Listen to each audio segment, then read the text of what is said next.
Sí, sí, sí.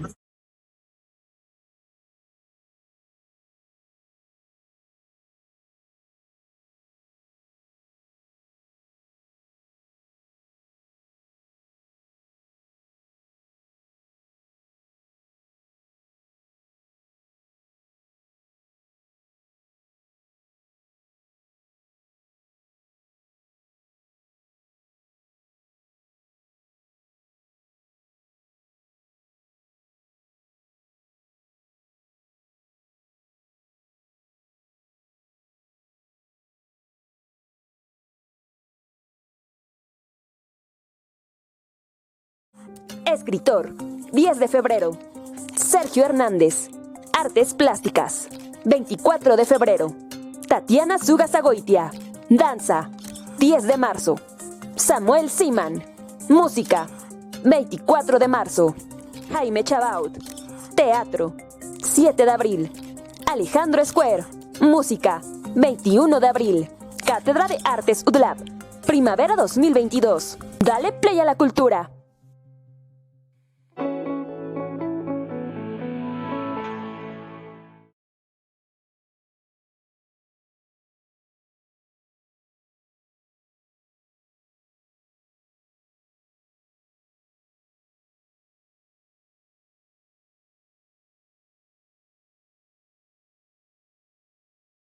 Preguntas al artista invitado.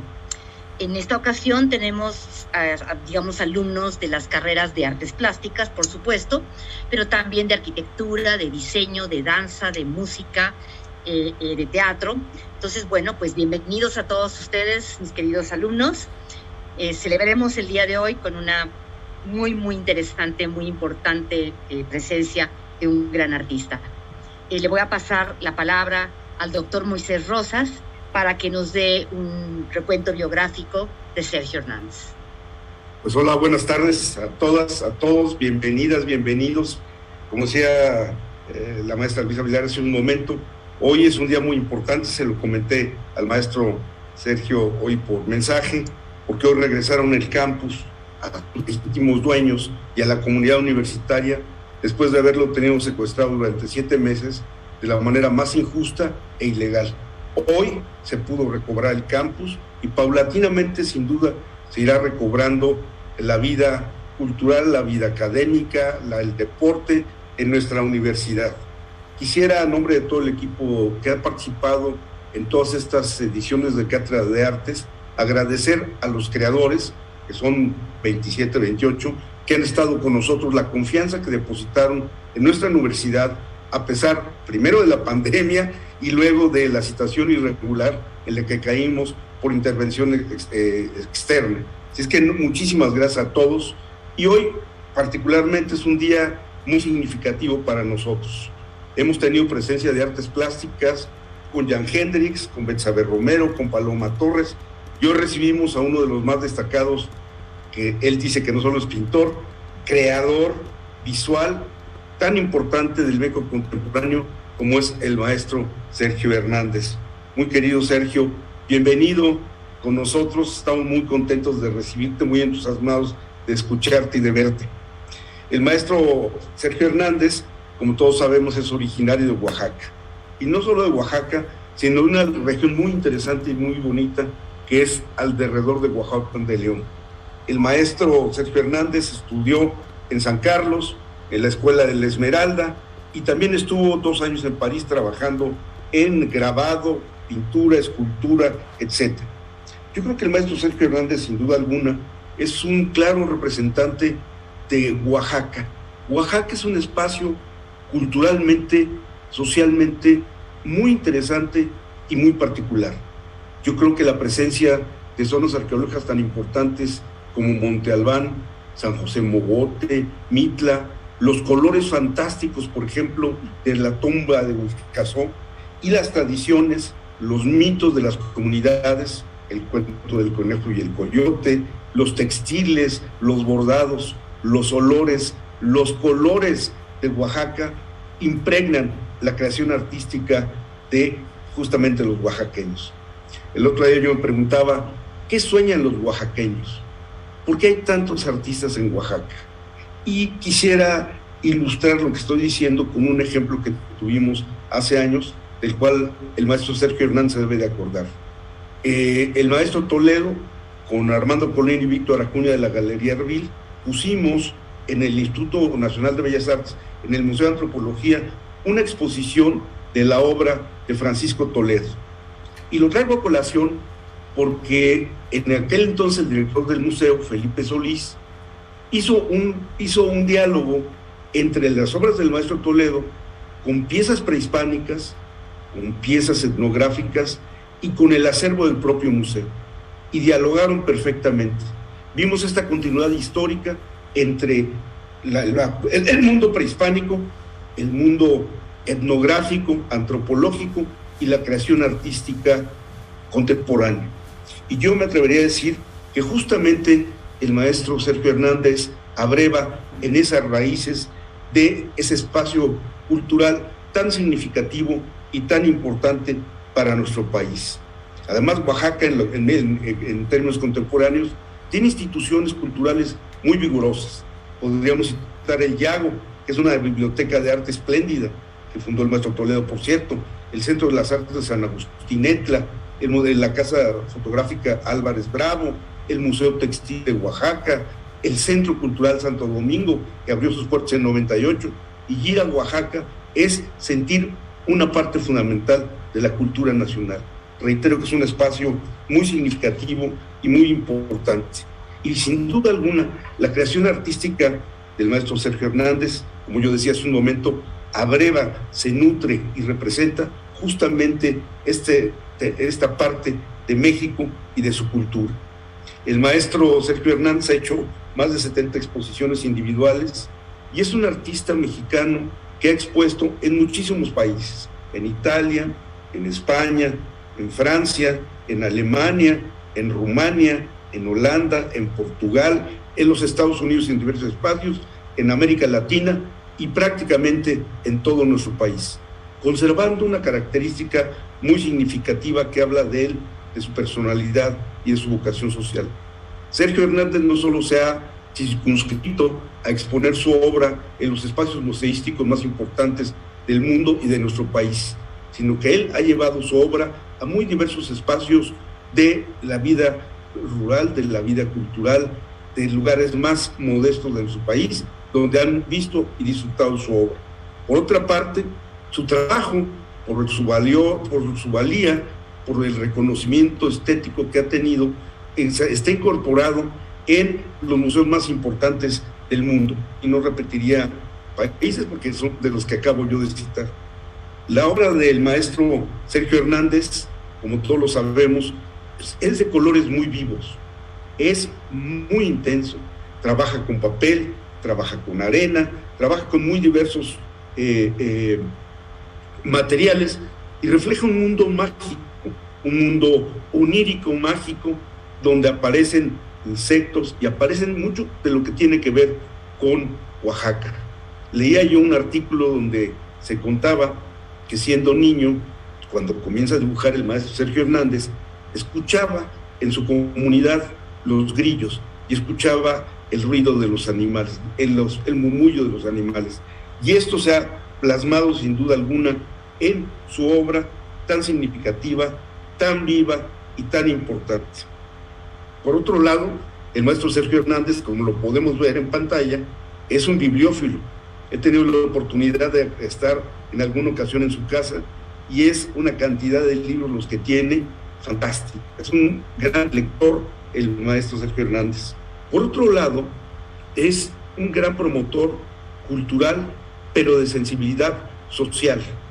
Tuvimos la ocasión de estar juntos con Francisco Toledo en Yanguitlán hace algunos años, cuando se generaron los premios CASA, los premios de San Agustín Etla, para la preservación de las lenguas indígenas.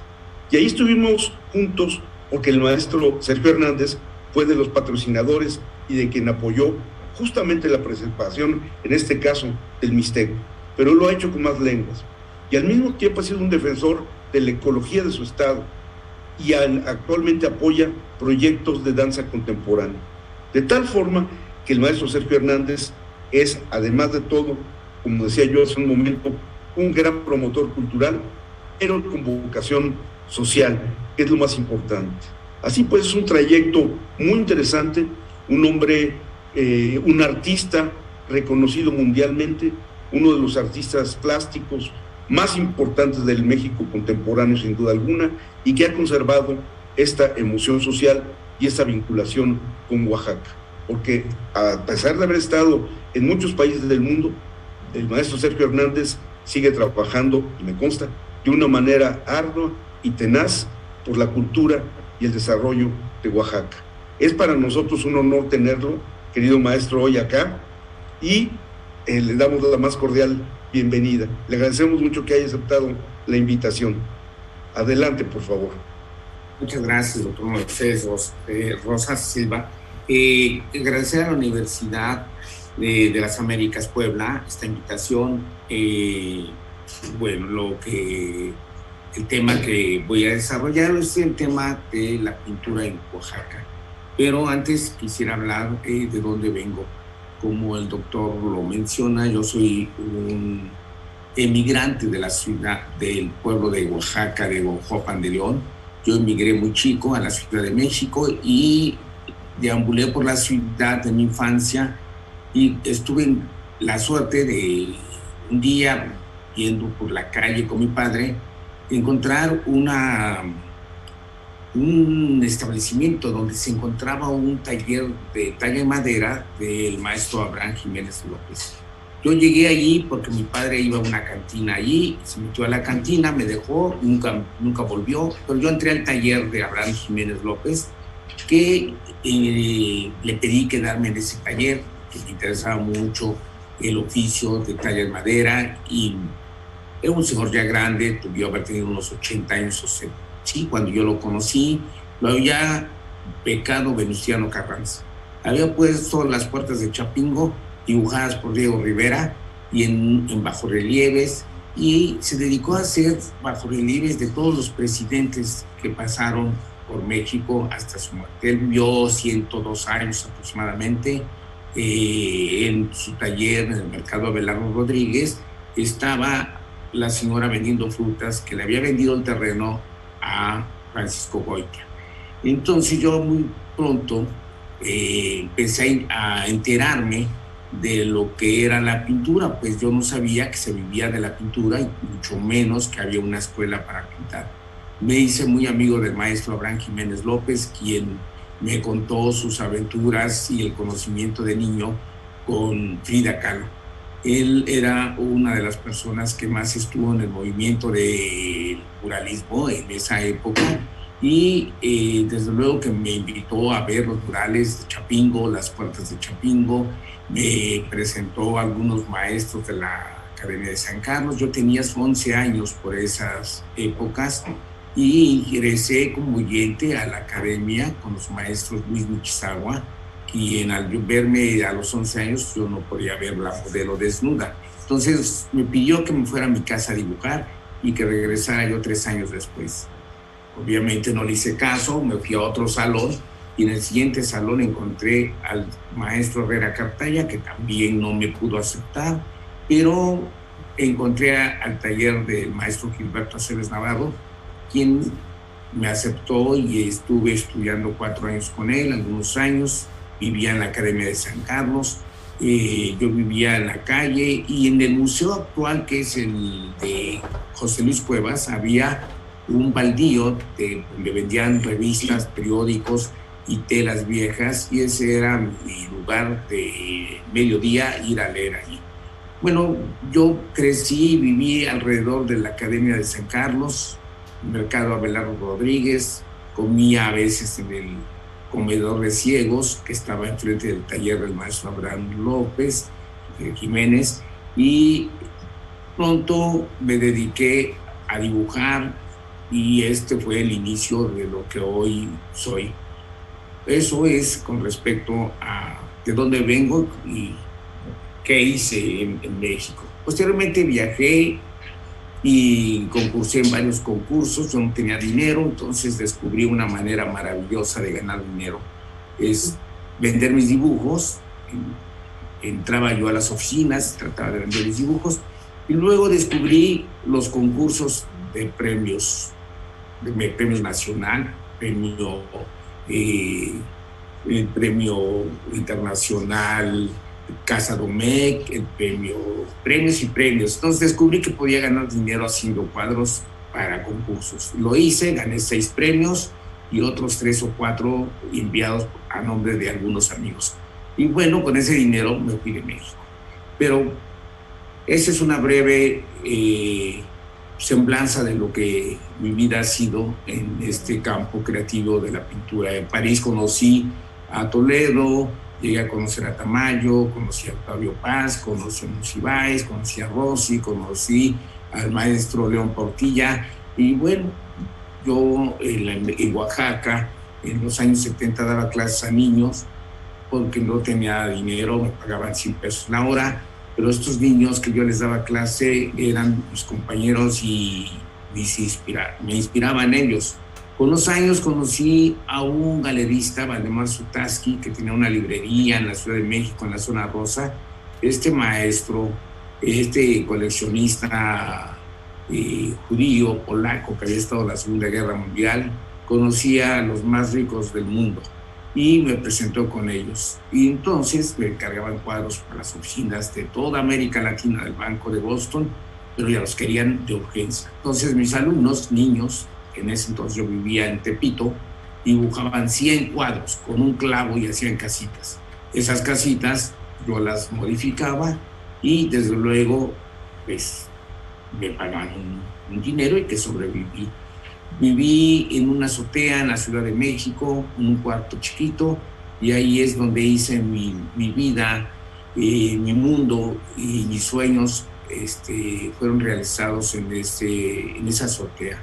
En fin, podría hablar mucho de mí, pero pues el tema que me trae no es el yo, sino qué pasó en Oaxaca y qué es lo que ha pasado con toda la cultura en este vasto territorio.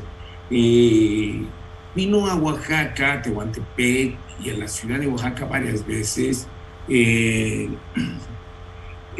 Bartolomé de las Casas y dio oficios, vino aquí con los indios, y uno de ellos posteriormente, un indio criollo de Cabrera, Miguel de Cabrera nació en Tlalistán, se fue a los 24 años a la Ciudad de México a moler pigmentos y es nuestro primer artista de origen oaxaqueño, que es donde yo pienso que surge todo el movimiento oaxaqueño. Pinta cuadros de castas, pinta en la Catedral de México, en Oaxaca, en varias iglesias y conventos hay obras de él. Y bueno, son los inicios del arte oaxaqueño. ¿Qué es lo más importante que he percibido y he vivido durante los últimos 30 años aquí en Oaxaca? Yo vivía en París y conocí una vez a Toledo en París y me invitó a trabajar con él en proyectos culturales. Y cuando yo regresé, pues yo no conocía la ciudad de Oaxaca. Había venido una vez a tomar un chocolate en el tren, en ese tren maravilloso que salía de la Ciudad de México, y viajaba uno toda la tarde, toda la noche, y al otro día llegaba uno aquí al mercado a tomarse un chocolate y luego pues, regresar a la ciudad. Pues el Francisco Toledo es de una región del istmo de Tehuantepec, en donde conforma Ixtepec, Espinal, Tehuantepec, Juchitán, de donde es él, y en este lugar vinieron grandes y distinguidos personajes del mundo, escritores, cineastas, pintores, creadores en diferentes campos, músicos sobre todo, y se inspiraron en esta ciudad tan impreso de cultura. Pino, el poeta Pierre de Mandiá, escribió Noches de Tehuantepec y escribió también La sangre del cordero. En París, Toledo había conocido a Pierre de Mandiá, quien le había presentado, Tamayo había presentado a Toledo a Octavio Paz, y Octavio Paz había invitado a Toledo a su amistad, y él lo veía con frecuencia pero descubrió Toledo que había caído enamorado de la esposa de Andrés, de Pierre de Mandiar. Y Pierre de Mandiar, lo que cuentan es que cuidaba mucho a Toledo y a su esposa para que no los descubrieran. Parece raro, pero lo que yo sé es que venía de una sociedad muy conservadora, esta pintora Juana de Mandiar, y su padre, un gran pintor de Pisis, uno de los grandes pintores venecianos. Se había Toledo enamorado y viajaron en un viaje por el istmo de Tehuantepec, claro que Andrés había venido antes, Andrés Pierre de Mandiar, y conoció Oaxaca y Juchitán. Y entonces hicieron un viaje de donde Toledo pintó una serie de obras, se llama Viajes y Noches de Tehuantepec, que son los cuadros de su viaje en Juchitán con Juana de Mandiar. Él había vivido en París y había regresado a Oaxaca, vuelto a regresar y al fin terminó viviendo aquí en la ciudad de Oaxaca haciendo proyectos. Pero él, digamos que desde ahí conoció a Tamayo. Tamayo, un artista que yo lo conocí alguna vez, y un artista que vivía por los arquitos, donde en Oaxaca tenemos un acueducto de agua, y él venía de esta parte vivía ahí cerca, y cuenta que un día con su madre que estaba en la iglesia, le pidió, mencionó el padre que todos los bienes que tenían en la bolsa tenían que deshacerse o se iban al infierno. Tiró sus canicas en el acueducto y se quedó él muy triste, y años después pinta un cuadro que es ese acueducto, es una obra impresionista, pequeñita, es una obra pequeña, y él se va a París también, hace su vida en París, ahí está viviendo también Rodolfo Nieto, que es de la ciudad de Oaxaca. Su padre había muerto en una esquina enfrente de la Sangre de Cristo, donde es bautizado, por cierto, Rufino Tamayo. Allí lo bautizan, y en esa casa enfrente de la Sangre de Cristo había una peste,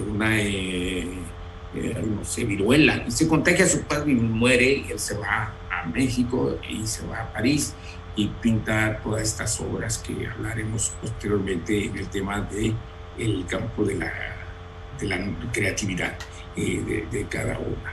Rodolfo Morales, de Ocotlán, es un artista que es un maestro en la Ciudad de México, y regresa, ahí se compra un casco de hacienda en el centro, y ahí es donde vive todos sus años, pinta en este lugar en un cuartito, y lo que más le gustaba era presumir su carta que Tamayo le había escrito en una exposición que hizo en México.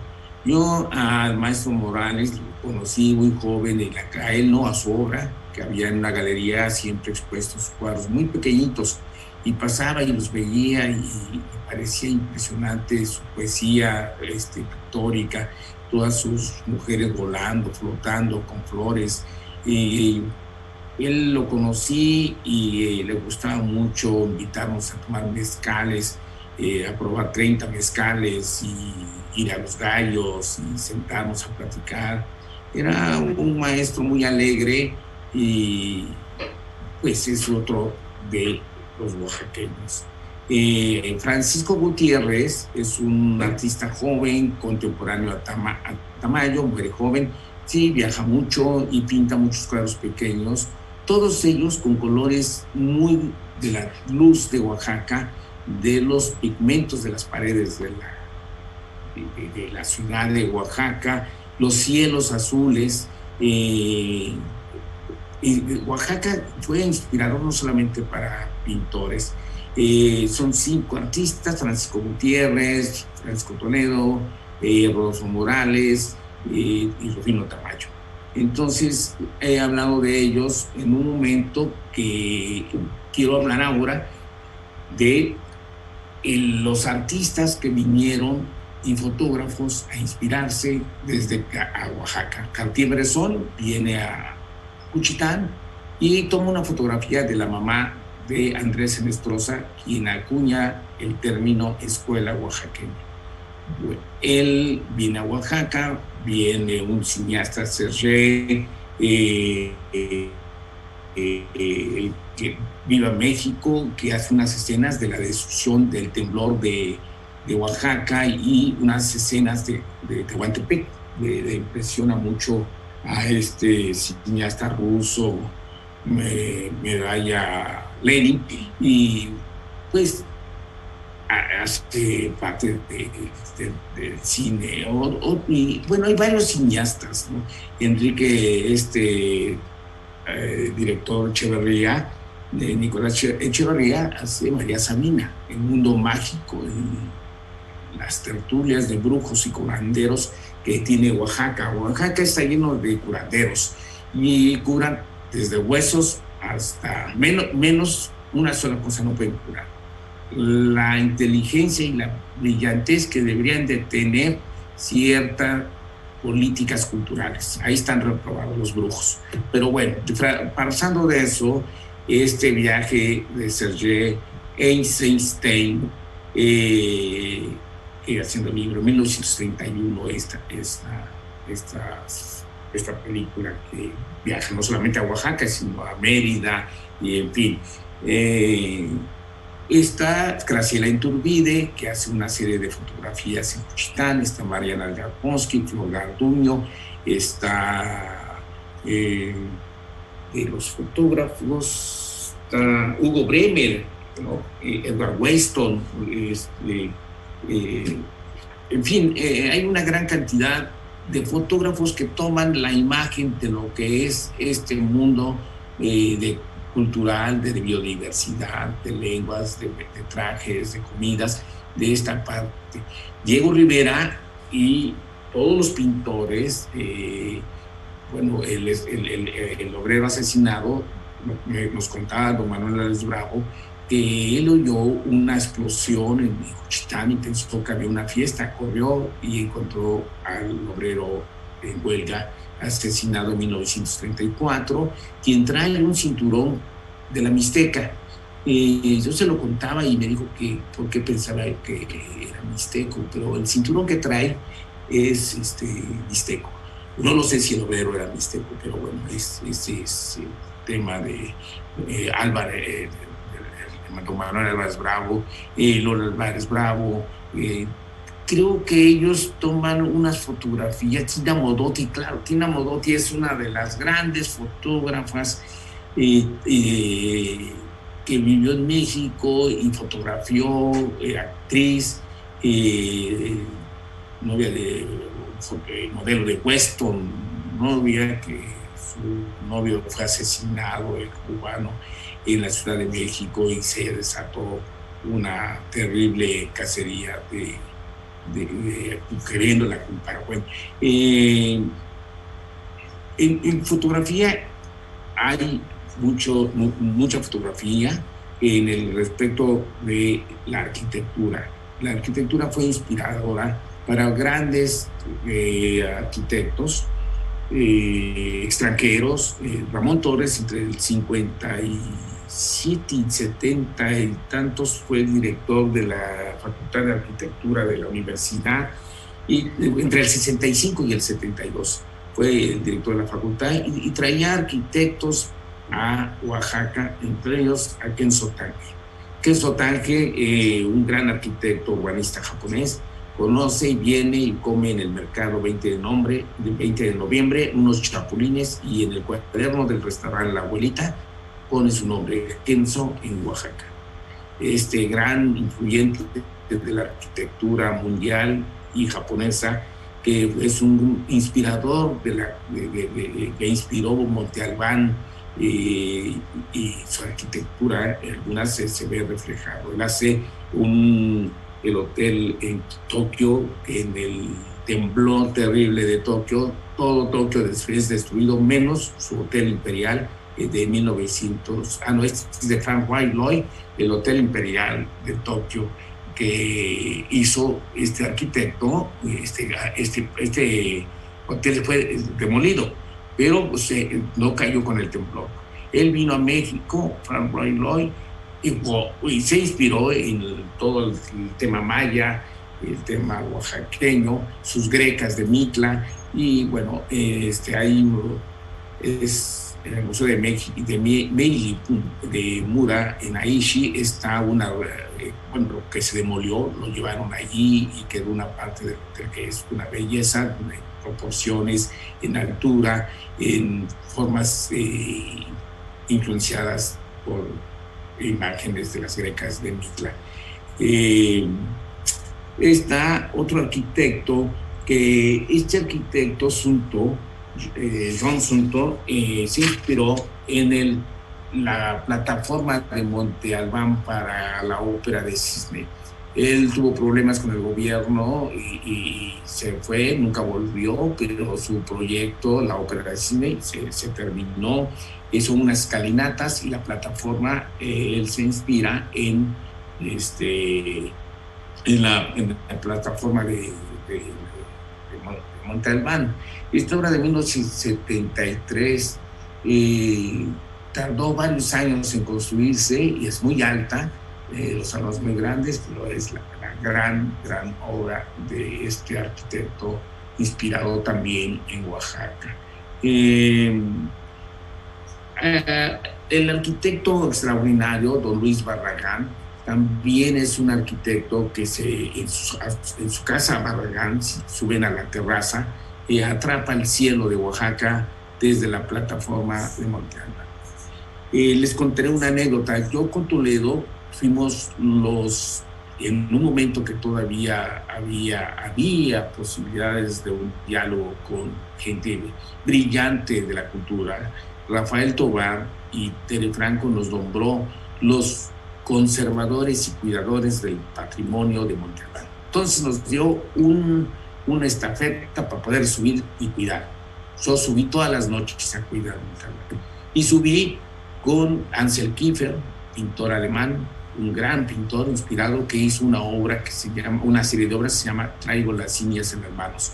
Él se inspiró en unos cuadros enormes que se presentaron en el Centro Cultural de la Ciudad de México, y yo lo anduve acompañando. Un día me habla un magnate y me dice: no sé qué hacer con lo traje en mi avión, pero ahí está en Oaxaca, lo mandé para allá contigo. Entonces tenía un amigo que hablaba alemán y bueno, pues me fui a Monte Albán en la noche con Ansel Kiefer. El tema de estar en la noche en las plataformas de Monte Albán, con las nubes en movimiento, siente uno que va uno viajando en el espacio. Y otro de los temas que también, al movimiento de luna llena y se mueven las nubes, empieza como un gran escenario a iluminar ciertas partes de la zona arqueológica y parece ser un escenario de teatro. Entonces, esas experiencias con Ansel Kiefer en Monte Albán, con una gran mujer que ya murió, curadora, Erika Billeter, que nos llevó a Alemania, y con los grandes, el rey del tornillo, que compró toda la obra que llevó de nosotros allá en su fábrica, que era todo el pueblo. Con Erika Billeter escuché los sonidos de las fuentes que hay en Monte Albán, y cuando una rana hace un sonido se multiplica por millones. Entonces hace un sonido muy extraño en esta zona en la noche de Monte Albán.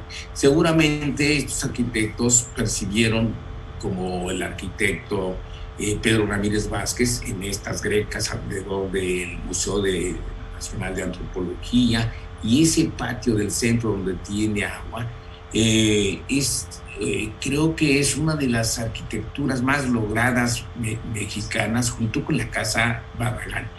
Bueno, podría hablar de otros arquitectos, pero bueno, yo quisiera pasar a el tema de otro tema también del chamanismo, ¿no? De María Sabina, que mi madre y mi padre conocieron, y que mi padre sí la conoció, sí se curó con hongos, pero yo que lo conocí nunca se curó. Pero él dijo que se curó, que le habían robado un burro y que lo iban a matar, y que el viaje del hongo supo quién fue y se escondió para ver quién lo iba a matar, y al final lo acabó matando al otro. No sé si inocente o culpable, pero esa era la historia de mi padre. Mi madre nunca vio a María Sabina, pero sí vio a su hermana, y nunca me contó. Ella era muy reservada, una mujer que se dedicaba a sembrar flores y cocinaba y lavaba ropa en el pueblo de Ojoapan de León. Entonces sí, esto de los artistas tiene que ver mucho con la magia, con la alquimia, con los sentidos, y sobre todo creo que con los sueños, con las pesadillas. Hoy en día es la Universidad de las Américas vivió recientemente una pesadilla, pero las pesadillas siempre salen, siempre despierta uno, son terroríficas, pero al final despierta y uno las tiene que escribir para poder rumiarlas como las vacas, y uno va rumiando la vida y va rumiando su trabajo, y va uno haciendo críticas, denunciando, porque es un modo de estar en la vida y no permitir que ciertos psicópatas que no recuerdan el pasado, por eso vuelven a repetir sus fechorías, tomen no solamente universidades, sino estados, sociedades completamente en el mundo, ¿no? Y tenemos ahorita un terrible, ya digamos, de pitoniza o de curanderos y brujos, una guerra, próximos a una guerra, ¿no? Que seguimos cayendo los humanos en esas mismas atrocidades y la destrucción de la naturaleza y todo lo que se ha construido por algunos seres brillantes, talentosos. En fin, Oaxaca, a los artistas que han venido, además de Ansel Kiefer, estuvo aquí Francis Coppola, ha estado Baselit, alemán también. Pues sería infinita la lista, pero algo les atrae Oaxaca, algo se ve en Oaxaca que está conformado por mucha gente distinguida que desea ver este magnífico territorio con una biodiversidad de chinantecos, mixtecos, zapotecos, huicatecos, que hablan idiomas y que vivimos como una especie de Torre de Babel en donde todavía nos entendemos. Todavía no hemos llegado a no entendernos, pero todos son respetuosos de su cultura, todos se han con la pandemia comportado a una altura. Quizás Oaxaca sea la ciudad que usa más mascarillas y aprendimos a sobrevivir.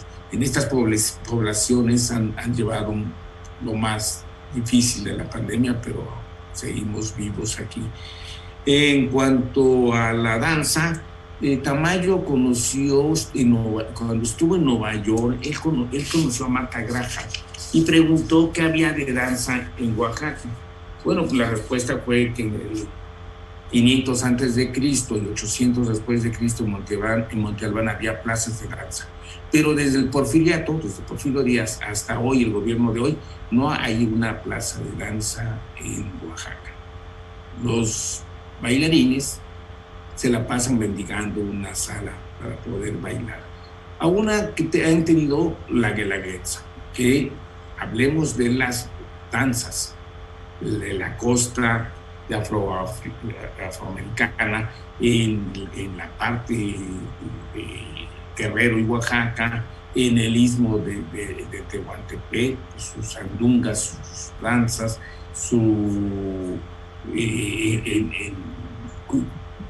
podría hablar en infinidad de danzas, pero no, la danza contemporánea. Tamayo, al preguntarse, le contestaron que no había nada. Entonces pidió que le apoyaran para poner una escuela de danza y vino Alejandra Serrat Bravo. Ella trae la danza contemporánea a Oaxaca, pues la escuela de la técnica Graham, y viene y Tamayo, que era un invitado de la escuela, de la universidad, en la Plaza de la Danza, irónicamente, que le llaman Plaza de la Danza, no sé por qué, pero la Plaza de la Danza, enfrente de la Iglesia de la Soledad. Él donó su sueldo para hacer el piso de la danza, que es un saloncito de 3,50, 4 metros por 6 metros. Y bueno, eso es lo que tenemos como danza en Oaxaca.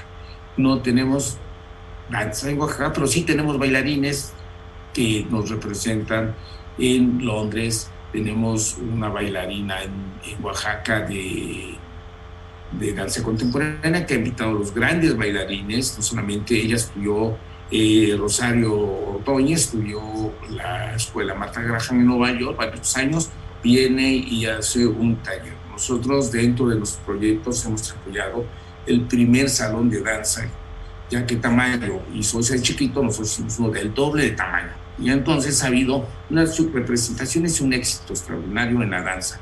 Creo que la danza en Oaxaca serán los proyectos a apoyar en el presente y en el futuro, a través de nuestros proyectos de apoyo a la cultura independiente que caminamos para lograr al Estado, puesto que nunca nos hemos puesto de acuerdo con el Estado.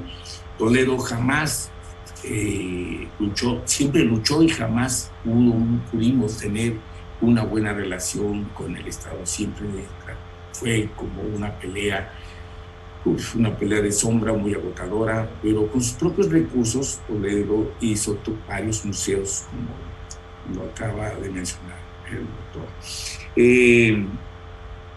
En fin, se hizo eso y se hizo la Escuela Tamayo con un gran maestro, Roberto Doniz, hermano del fotógrafo Doniz. Tamayo y Toledo fundan esta escuela y invitan a artistas jóvenes a participar en esta escuela. Los consienten mucho.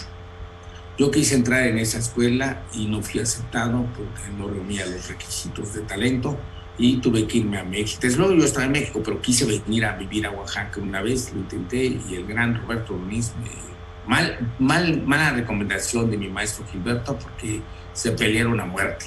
Y entonces ya no me recibió. Toledo le hacía muchas gracias y pues se lo estaba echando en cara que no me hubiera aceptado. Pero bueno, esta escuela hasta la fecha existe y se formaron otros creadores en esta escuela por el apoyo del maestro Tamayo y el maestro Francisco Toledo. Este es a grandes rasgos la parte de lo que se le llama la pintura oaxaqueña. Y bueno, el tema de la escuela oaxaqueña y la creación, el proceso creativo de estas obras. Los nombres siempre los críticos ponen fechas, le ponen allí una cinta y lo meten en un cajón y ponen todo. Pero los creadores, o en el caso mío, más allá si ya existe o no existe una escuela oaxaqueña, sí existe una gran creatividad de quienes realizan este campo creativo, no solamente en la pintura, en la escultura, en la gráfica, sino que también en la vida social, y que lo que anhelamos es hacer de nuestras vidas una obra de arte. Entonces, Toledo, un día lo encuentro por la calle y me regala un dibujo. Me dijo, tú lo tienes que hacer, lo tienes que tener, porque este dibujito es mi primer dibujo. Es la historia de mi vida en este dibujo. Se lo regalé a mi compadre en Perú, pero ahorita está aquí, me los trajo para firmar, pero te lo doy a ti. Y te encargo a mi compadre. Ese dibujito, que es una máquina, me dijo que era su tía tejiendo en la casa. Y su animalito, su perrito o su conejo, no recuerdo qué otro animalito ahí tenía. Y en esta maquinita, él con el hilo hace toda una trama de toda su vida, una telaraña, que toda su obra está inspirada en un tejer constante, en unos entrelaces de sus telas, de sus esgrafiadas, en su tela con arena y pigmentos molidos con esa tierra que usaban las mujeres en Juchitán para ir a una especie de caolín para que los dedos no se le pegaran cuando tejen sus vestidos las mujeres. Él lo molió con pigmento y empezó a hacer una técnica muy novedosa, similar a la de Buffet o la de Antonio Tapis, pero muy fina, muy de filigrana. No olvidemos que el istmo de Tehuantepec, y sobre todo Tehuantepec, Juchitán, estas zonas manejan mucho la filigrana, las joyas de filigrana y el manejo de los textiles de filigrana. La más fina es de la zona Guave. Son pequeños dibujos con unos tintes bellísimos y muy finos. Entonces él me regala este dibujo y pasamos años hablando de chismes, ¿no? Una de las cosas que decíamos, ¿por qué somos tan chismosos, ¿no? Los pintores, y descubrimos que gracias al chisme los Homo sapiens sobrevivieron. ¿Por qué? Quién sabe, pero sobrevivieron. Y entonces en estos chismes, en estas pláticas tan divertidas con mezcal, empezaba a contarme y a platicar su inspiración en los muros de Mitla. Hay un pueblo cercano en donde una vez al año hacen unas maquetitas de barro y en las paredes dibujan animalitos con las piedritas.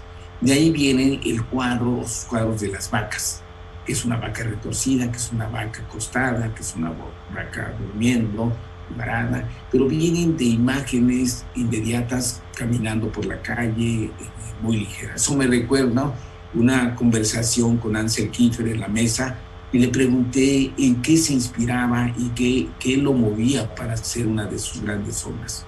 Y me comentó, ¿ves esta mesa que estamos comiendo? Sí, se ve todo lo que hay tirado, café, colillas de cigarro, tazas volteadas, vasos de vino, tinta en la tela. Me dijo, esto es en lo que yo me he inspirado para hacer Jasón y los Argonautas en mi obra. Entonces veo los cuadros de Ansel Kiefer, de Jasón y los Argonautas, Lilith, y todas las grandes obras fueron inspirados en una sobremesa. No todas, pero en fin. Y el que usa el plomo tan maravillosamente, a mí me había personal inspirado el plomo, y descubrí una cosa muy interesante. El blanco de plomo que usó Leonardo da Vinci, Miguel Ángel, Rafael, los renacentistas, los flamencos y hasta un tiempo, el abayalde que usaban la reina de Inglaterra y las cortes francesas, terminaban con saturnismo estas mujeres pobres, porque el plomo provoca una gran enfermedad del olvido y termina un monstruo, ¿no? Se va carcomiendo el rostro. Pero el plomo, el abayalde que pintaban en Pompeya y en blanco, este blanco se hacía con barras de plomo con vinagre y luego las costras se mezclaban, se molían para sacar este blanco y con eso se fondeaban los cuadros para tener un fondo muy luminoso con carbón porque era demasiado luminoso. Pues yo en unas placas de cobre y leyendo a Plinio encontré que lo que hay abajo hay arriba y que el plomo es el primer elemento de la tabla de la alquimia y el más impuro, y por eso buscaban el oro, ¿no? A través del plomo, de esa relación con el plomo. Pero entonces estas placas de plomo no encontraban el blanco, y un día que llovió en la Ciudad de México, amaneció mis placas de plomo lo más blanco que se pudo. Inmediatamente fui a la universidad a preguntar y me dijeron, la agua más ácida que hay en el mundo es la de la Ciudad de México. Y aquí hay saturnismo en la Ciudad de México. Y la gente se enferma, no lo sabemos. Entonces pregunté que si provocaba la calvicie. Me dijeron, no provoca la calvicie. Lo que provoca es el olvido. Seguramente por eso tenemos en México mucha gente está concentrado en poder que se les olvida todo. Puede ser una de mis hipótesis sobre la política en México. Pero el plomo es uno de los colores y uno de los primeros de la tabla de la alquimia. Y el otro color es el cinabrio. El cinabrio, que es mercurio y azufre, el color más venenoso. Sale a flote porque es el elemento más ligero, sale como piedra negra porque la luz la descompone, si se envuelve en yeso y se quema, sale el rojo más puro, que curiosamente todas las culturas de todo el planeta lo usan en sus tumbas, ya sea China, la reina maya, Perú. Este color es un color que atrae a muchos artistas y ahí está dedicado, yo he dedicado este color a los sanantoninos del Colmán, de los que se enfermaban por el trigo, que producía un hongo que en el momento que la temperatura era muy fría y de repente muy caliente, producía un hongo y los que comían esto se volvían hombres lobos, ¿no? Lo que sabes que tenían alucinaciones, obviamente morían, iban a Colmán en el Cristo de Matías Groningen a acabar su vida porque salía sangre por la piel y tenían alucinaciones fuertes y bueno, los quemaban y así se quitaban el problema de estos pobres enfermos. Pero este rojo representa los ardientes, los que se queman por dentro. Este es otro de los grandes colores. El siguiente color es el lapislázuli de ultramar, que viene de las montañas de donde están los talibanes, que por eso se ha hecho muy caro. Un cuarto de lapislázuli anda sobre los $60,000 o $80,000. Entonces, ese color azul está prohibitivo para usarlo, pero sí se produce ese azul lapislázuli, es el que manejaban, y años después aparece el color cobalto, que usa para radiografías y que se usa para otro, pero es otra calidad de colores. Bueno, en el caso de que venía hablando de Tamayo, venía hablando de Nieto, pues Nieto inspirados en Fe, ya más en Europa, los Morales en su pueblo, que estos colores de su proyecto arquitectónico, sus pinturas arquitectónicas con novias, Bornando, y contaba que le encantaba de niño meterse debajo de la mesa y verle las piernas a sus amigas de su madre. Creo que me he extendido mucho, pero quisiera un poco pasar una cosa que es mi última obra más reciente, que es Pinocho, y con eso creo que terminamos. Entonces, si pueden pasar Pinocho. La enramada de Pinocho, de Jesús Silva Gerso Márquez. Como todo relato que se convierte en mito, la historia del leño que quiso ser niño se ha convertido en uno de los lienzos de nuestra imaginación. Pinocho es el tronco que sigue provocándonos.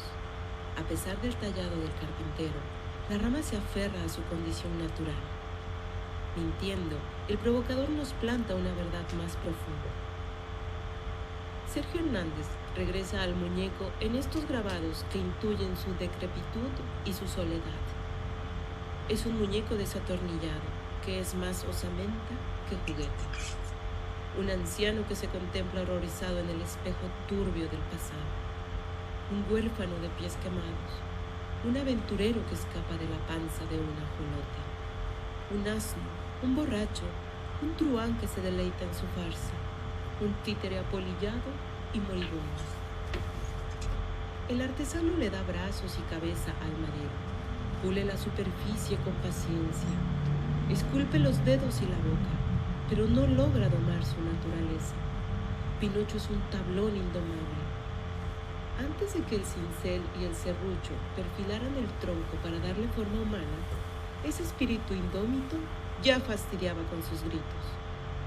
De piernas, codos y hombros brotan tercamente las ramas y se abren camino raíces buscando el retorno a la tierra. El muñeco que quiere ser humano lucha contra el designio de la materia y contra las etiquetas de la ciudad. Si el aire original del cuento de Collodi es infantil pero ácido, en estos grabados de Sergio Hernández las peripecias del títere son más macabras que traviesas. El artista sabe que el muñeco descubrió la palabra para la burla y el movimiento para la huida, y que en sus insolencias están contenidos nuestros entuertos. Caprichos de la mentira podrían llamarse estos grabados de Sergio Hernández, porque se adentran en la pesadilla del presente, absorbiendo el lenguaje y la acritud de Goya. retratos de un tiempo en que la verdad parece perder piso, donde la confianza es imposible. Tanto le crece la nariz a Pinocho que en uno de los pasajes de su aventura no puede salir ya del cuarto en que se encuentra. La falsedad se extiende como una enredadera que nos aprisiona y nos asfixia. Importa registrar que la mentira de la fábula no es la del muñeco solamente, sino la de todos los embusteros y hasta los protectores que, con buena intención, mienten. Pinocho no es el farsante que aparece de pronto en una sociedad pura y sincera. Pinocho salta a la vida entre defraudadores. Hasta Geppetto, con las mejores intenciones, miente. La mentira es enramada, una red que atrapa a quien cree en ella y a quien la utiliza para sacar ventaja. El agua en la que se descubre el Pinocho viejo en una de estas láminas dibuja las tenazas que nos estrujan. Tenía confianza el hada del cuento en que las mentiras eran perceptibles, vergonzosas y contraproducentes. Había, a su juicio, mentiras de dos tipos, las de pies cortos y las de narices largas. Las primeras, decía, no llevan muy lejos al mentiroso. Las segundas las reconoce todo el mundo, menos quien las pronuncia. Por ello convierten al mentiroso en un ridículo que se expone sin darse cuenta.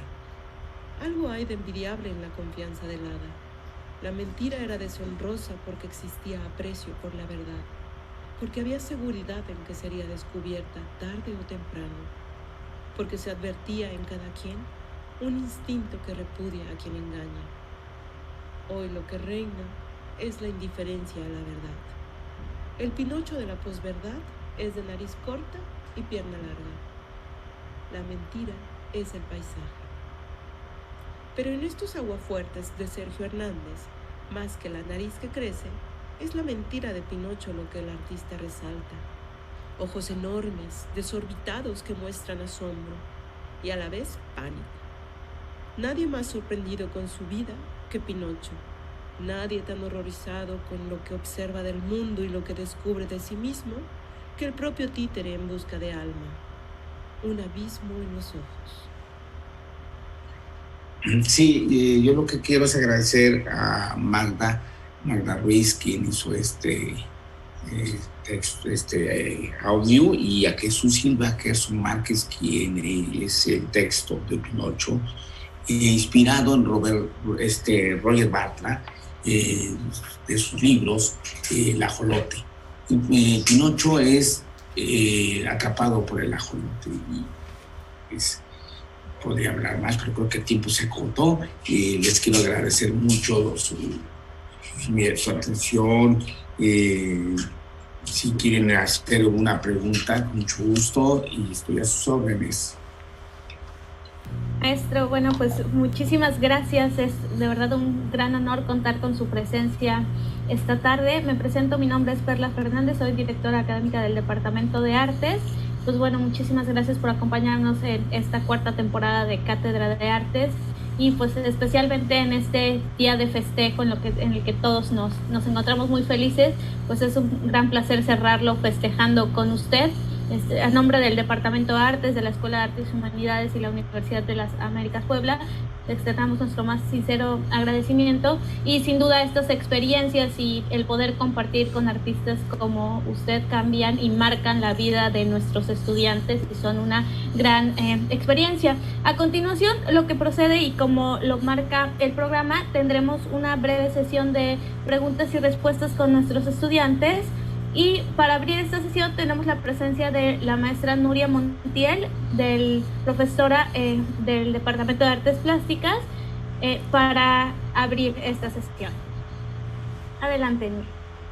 Buenas tardes, pues ha sido un deleite ver tu trabajo, Sergio, y también que nos cuentes un poco de tu historia. Ha sido pues conocer esas raíces, ¿no?, de las tierras oaxaqueñas, y pues cómo es un legado que viene de tanto tiempo atrás y continúa siendo tan vivo, tan presente, tan actual, ¿no? Ahí como un diálogo que a mí me parece muy interesante en términos de los legados y las raíces de los ancestros y cómo pueden y continúan siendo pertinentes en nuestros tiempos contemporáneos. Y creo que en tu trabajo justo vemos eso, ¿no? Por un lado, sí, unas raíces bien profundas, pero por otro, la necesidad de hacer en un presente, ¿no? En un tiempo actual, con miras como también a lo que sigue, ¿no? Y bueno, dentro de las estudiantes que están invitadas acá, muchas vienen, nosotros estamos iniciando, incursionando en la gráfica, están empezando como a hacer sus primeras exploraciones ahí. Entonces me gustaría, ya que el último proyecto que presentas, el de Pinocho, lo estás haciendo con agua fuerte, con grabado en metal, un poco que nos cuentes cuál ha sido tu relación con la estampa, ¿no? Y por qué este medio te ha resultado un medio pertinente como la pintura para explorar tu sensibilidad del mundo. Sí. Partir la U.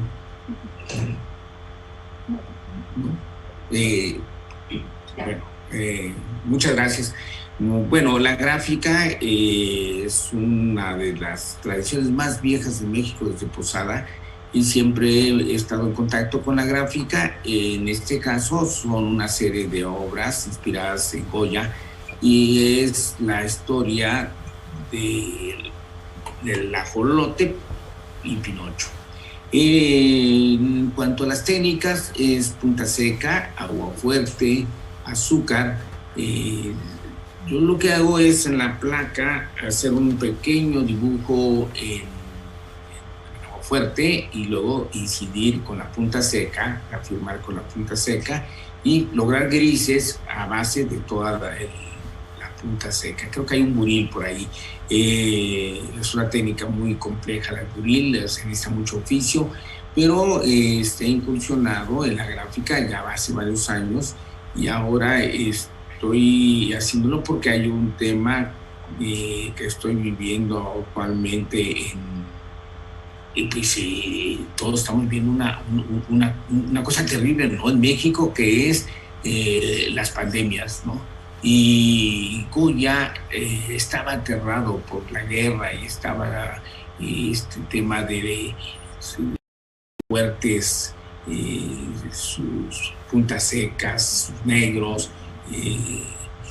Yo estos grabados los hice pensando en el tema de el estudio de la gráfica de los clásicos, pero sí he hecho litografía, pero actualmente estoy haciendo el grabado en un taller de Fernando Sandoval, que este taller trabajó muchos años en Toledo, he trabajado, y creo que estos temas, que son varias carpetas sobre Pinocho y sobre el ajolote, este animalito tan extraordinario y sus historias, pero técnicamente es eso, es agua fuerte, es punta seca, azúcar y buril.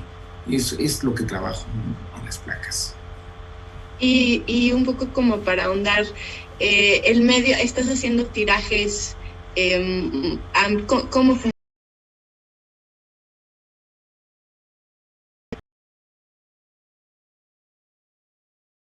De reproducción, ¿no? Como con la posibilidad de que haya una edición. Y lo que sucede es que ninguna tinta da ese negro, esa profundidad de negro que da el grabado. Tampoco da esa textura que si ustedes se acercan a un grabado, tiene textura, lo puede uno tocar. Hay un relieve que le da una calidad muy especial.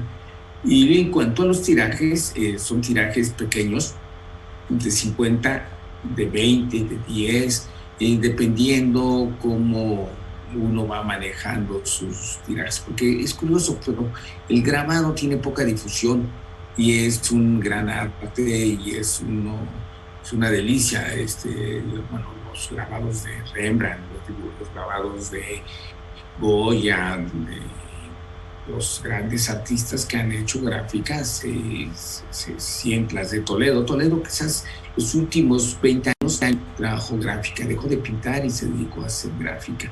Tamayo hizo litografía, mi nieto, Rodolfo Nieto, hizo litografías, Rodolfo Morales hizo litografías, pero en México había un taller que era del maestro Pedro Castelar, que trabajó en la cigarrería moderna y hacía las impresiones en litografía de las etiquetas y también de puros.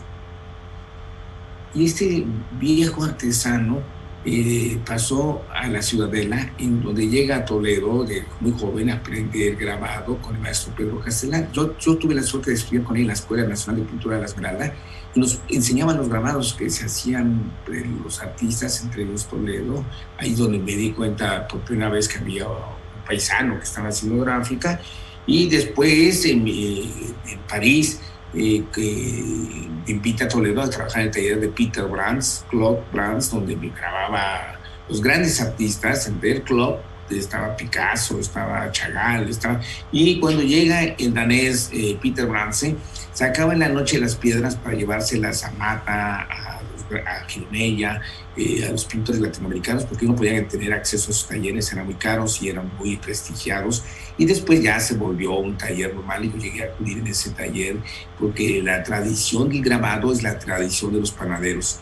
La estampa antes de la Revolución Francesa, las denuncias se hacían en las panaderías, en esas prensas, y en la noche las imprimían y en el día sacaban la historia de la reina mala y todos los pasquines se hacían en las panaderías. Y entonces Picasso hace muchas de sus obras todavía en esos talleres, y que tenían lo que tiene la gráfica es que es muy, muy exigente. O sea, no puede uno dudar, porque queda en la placa impresa en la punta y ya no puede borrarla. Puede uno borrar. Yo tuve una invitación en España para hacer una serie del escritor barroco, se llama El viaje de la muerte de Quevedo, y me pasé todo el año borrando y volviéndolo a hacer, pero no, era para que iba por un mes, me quise quedar, y me quedé un año borrando y volviendo a grabar. Entonces es muy, muy interesante porque logra uno negro, y cuando uno borra aparecen grises y va uno enriqueciendo la placa, y tienen sus trucos. Pues Goya lo que hacía es que en una tiza de esta rojita que hacía el dibujo, la volteaba y la imprimía con agua y levantaba el papel. Por eso las exposiciones de Goya, cuando ven los dibujos de estos grabados que son basados en esos dibujos, se ven manchados, porque la calca era así. Y una vez que se empezaba a grabar con ceniza, con talco, se frota la placa y sale en blanco para poder ver lo que va uno grabando. Pero tiene uno que tener ese virtuosismo de no errar, porque si no hay que borrar y hay que estar luchando. Entonces creo que para hacer gráfica, hoy en día puede uno hacerla y borrarla y no borrarla, o que se salga o que entre en la línea, como decía una alumna, es que yo así lo quiero. Perfecto. Se salió, hubo un error, pero así lo quería. Está bien. Pero la gráfica pide mucha es muy rigurosa. Muchísimas gracias, Sergio. Muchísimas gracias, maestro, por su respuesta. Gracias, maestra Nuria, por estar aquí. Y bueno, ahora sí continuamos con las preguntas de los estudiantes. Como lo comentaba la doctora Luisa, tenemos estudiantes de diferentes licenciaturas que van a estar participando con sus preguntas. Y les pido, por favor, a los que van a estar participando que abran sus cámaras y estén listos, y que se presenten con su nombre, apellido y nos digan la licenciatura en la que están estudiando. Vamos con Gabriel Antonio. Adelante, Gabriel. Buenas noches. Mi nombre es Gabriel Antonio y estoy estudiando la carrera de arquitectura. No tiene mucho que ver con pintura, pero a mí siempre me ha llamado la atención las artes, la verdad. Y bueno, mi pregunta está en dos partes, pero apuntan para la misma dirección. Y es que, ¿qué siente usted al ser mexicano, tener una obra en el Museo de Wörth en Alemania, y que al tener exposiciones individuales en tantos países, bueno, pues cada país tiene su manera de ver el arte y su apreciación diferente. Entonces, ¿cuál ha sido la exposición individual que más se le complicó hacer o más difícil para usted? Bien, bueno, antes que nada, la arquitectura tiene que ver mucho con todo, porque ahí reúne todas las artes. Es la definición de vacío en un espacio determinado y los límites de ese espacio. Hay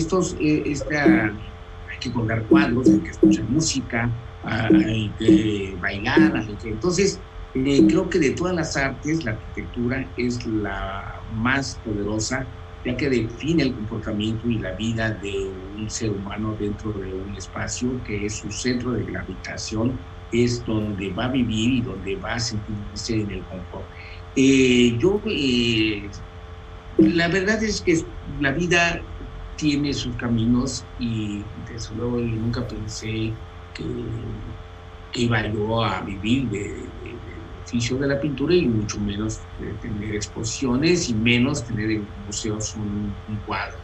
Pero la verdad es que no se siente nada, lo que se siente es que pues sí, me los han pagado muy bien y estoy muy contento, pero pues así es la vida.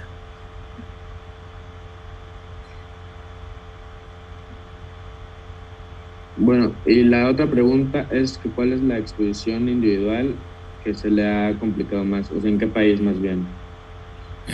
Bueno, siempre hay unas experiencias, en realidad no he expuesto mucho, pero en Italia había muchas restricciones para la exposición, no podía participar si no se perdían los seguros, había que pagar los museógrafos, estaban sindicalizados, ya se iba a hacer la inauguración y los obreros salían a echarse su café, su carajillo, no sé.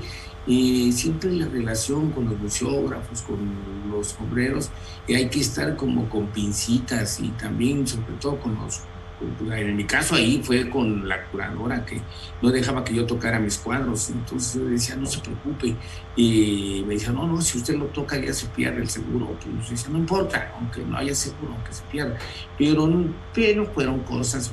La otra expuse con Franco Ricci en su museo en Parma, y allí también como que tuve que contratar gente porque de otros países de Escandinavia, porque los italianos pues, era muy difícil trabajar con ellos, pero no es tanto, porque realmente uno no tiene que participar con ellos. En Cuba me regañó la curadora, me dijo que tenía que ir a ver colgar mis cuadros, dije que no, me dijo que no podía colgar, dije pues déjenlos en el suelo, sí, pero aquí la revolución, no, pues no importa, y aunque se inunden, aunque se pierdan, no se preocupe. Y entonces llegué y estaban perfectamente colgados. Y lo único que me exigió es que me echara un discurso de 3 horas. Entonces yo salí y les agradecía y les mandé besos a todas las cubanas, el micrófono y ya, se terminó la intervención. Pero pedirte que hables 3 horas, bueno, es un martirio, ¿no? Pero pues, son cosas anecdóticas. En realidad, Cuba, mi exposición estuvo muy interesante y los mojitos y la salsa, pues ya, eso paga todo. Bueno, muchas gracias por su respuesta y muy interesante su anécdota de Italia, porque sí, pues me imaginaba que en cada país es diferente las reglas o no sé, de cada museo, pero muchas gracias, eso sería todo. Sí. Muchísimas gracias, maestro, por compartir estas experiencias. Adelante, vamos con Isaac Muñoz, por favor. Vamos. Sí, buenas noches a todos. Bueno, yo soy Isaac Muñoz y soy estudiante de la licenciatura en música. Y bueno, igual para mí es un gusto estar aquí escuchando a un artista como usted y su trayectoria, ¿no? Para cómo fue llegando a ser el artista que es hoy, pues es increíble escucharlo. Y bueno, la pregunta que yo tengo es, ¿cómo describiría usted su proceso creativo? Si es un camino constante o es algo que cambia cada vez que crea una obra. Bien. Sí, ya terminé. Ya. Bien. No, claro que sí. Sí, el proceso creativo es variante. Una de las cosas que sí no cambia es el box de sombra. Hay que estar dibujando en el aire, porque si no se acabaría un millón de papeles en el caso. Porque yo todavía pertenezco a una vieja tradición de la pintura, de dibujar, de rayar. Entonces hay que dibujar mucho en el aire, hay que imaginar y soñar. Pero en el momento que está uno con la tela, el proceso a veces se vuelve un poco tortuoso, porque siempre hay que ir más allá. ¿Cuándo puede uno saber o cómo puede uno saber que un cuadro, una escultura, un grabado ya está listo? Hay bromas, por ejemplo, había un artista norteamericano que decía que se terminaba el cuadro cuando llegaba la hora de la comida, ¿no? Entonces ya se deshacía de todo el problema ya, ¿no? Entonces, yo lo que veo es que cuando tengo un cuadro que ya está, siempre lo quiero llevar un poco más adelante y se echa a perder, vuelvo a empezar. Entonces hay que recordar que la memoria de la imagen hay que tenerla muy presente y saber dónde se queda y continuar el cuadro, o si se borra, volver a llegar a saber volver a llegar a ese punto, pero siempre es tratar de llevarlo un paso más adelante. ¿Sí? Aquí intervienen muchos factores. Cuando uno lee o escucha música, o va uno a un concierto de danza, una danza o algo así, se le pega a uno un poquito de la creatividad, y cuando está uno en el cuadro puede uno tratar de encontrar ese camino de creatividad, pero también sucede algo muy interesante, que es lo que dicen que se llama serendipia. Lo que se busca, que no llegas a lo que vas buscando, pero encontraste otra cosa. Entonces, muchas veces esas otras cosas abren puertas. Y generalmente cuando se vuelve uno una persona muy tímida de no querer explorar, se vuelve uno una caligrafía, un repetirse constante en la mismo, es como un burro darle vueltas a la noria. Hay que salirse de eso, hay que ser libre, hay que ser críticos, hay que ser creativos, hay que denunciarse a uno mismo, hay que fajarse con el cuadro, ¿no? Es más o menos la idea que tengo con respecto al proceso. Pues muchas gracias. Y con gusto. Muchísimas gracias, maestro. Bueno, adelante, vamos con Sofía Guadalupe. ¿Podrías presentarte con tu licenciatura y tu nombre, por favor? Sí, buenas noches. Mi nombre es Sofía Osejo y actualmente estoy estudiando arquitectura. Y yo quería preguntarle de qué manera influye la arquitectura de una ciudad en el trabajo de un artista plástico. Perdón, ¿me puede repetir? Es que me descuidé. Sí, no se preocupe. ¿De qué manera influye la arquitectura de una ciudad en el trabajo de un artista plástico? Bien. Pues sí influye. Influye sobre todo, yo creo en el confort. En la arquitectura creo en el confort y estar cómodo, sentado, parado, pintando con buena luz, con buen aire, con buenos espacios. La arquitectura urbana me hace feliz o infeliz de acuerdo a cómo la vivo. Si camino sobre la ciudad de Oaxaca, que es un patrimonio de la humanidad y que hay unos bellos edificios, pero que los veo pintarrajeados y luego caigo en un hoyo, en una banqueta, obviamente que tengo un mal sabor a boca, pero la luz quizás sea lo más importante para mí en la arquitectura. Hay una definición de un arquitecto japonés donde dice que nada más queda la luz en un proyecto arquitectónico. Y también que la arquitectura debe hacerse como si siempre hubiera estado ahí. y la ciudad de Oaxaca nos presenta una ciudad que parecería ser que siempre estuvo aquí, pequeña altura, con patios, donde todas las noches o en el día ve uno el cielo, un cielo azul. Eso determina mucho el estado de ánimo en la vida de no solamente de un creador o de un habitante en una ciudad. Muchas gracias. Y gracias por su plática, y también me pareció interesante su trabajo sobre Pinocho.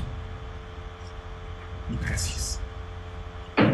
Muchísimas gracias, maestro. Adelante, ahora pasamos con Everest Isaac.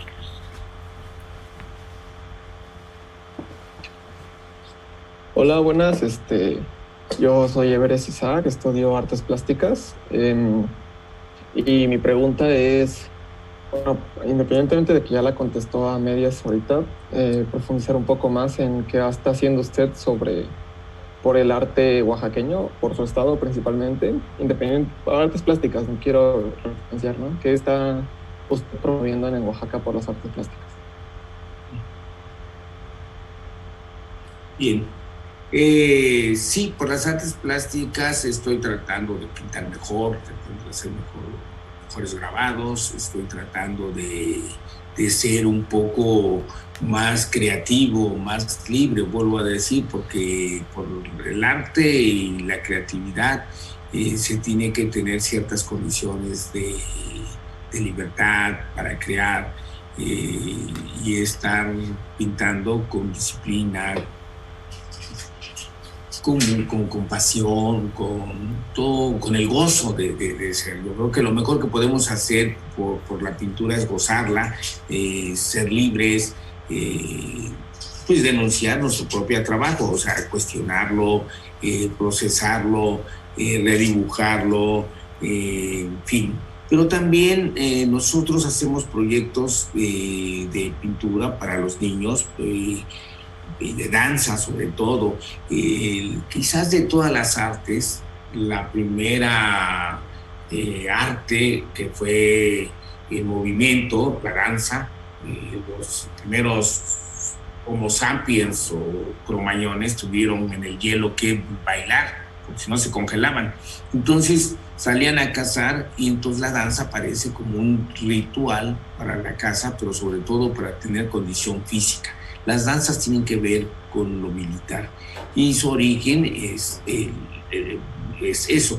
Pero la danza actual, contemporánea, tenemos nosotros aquí proyectos de apoyo a la danza contemporánea y a los niños, ¿no? Que en la pintura tenemos aquí un apoyo y a la música sobre todo, ¿no? Entonces sí tenemos, sí entiendo la pregunta, pero ¿qué hacer directamente con la pintura? Pues con la pintura sí realmente yo creo que tiene uno el compromiso de ser mejor creador, ir más lejos y hacer propuestas más audaces.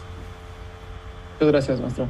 Esto también me lleva a, bueno, esta era como el pre de la otra pregunta que tenía, y era, ¿usted cree que es necesario que alguien tome a través de lo que sucedió con la muerte del maestro Toledo, alguien que tome esta batuta de ser el representante cultural, que sea el que mueva en Oaxaca todos estos proyectos y todo lo que ya conocíamos que el maestro movió?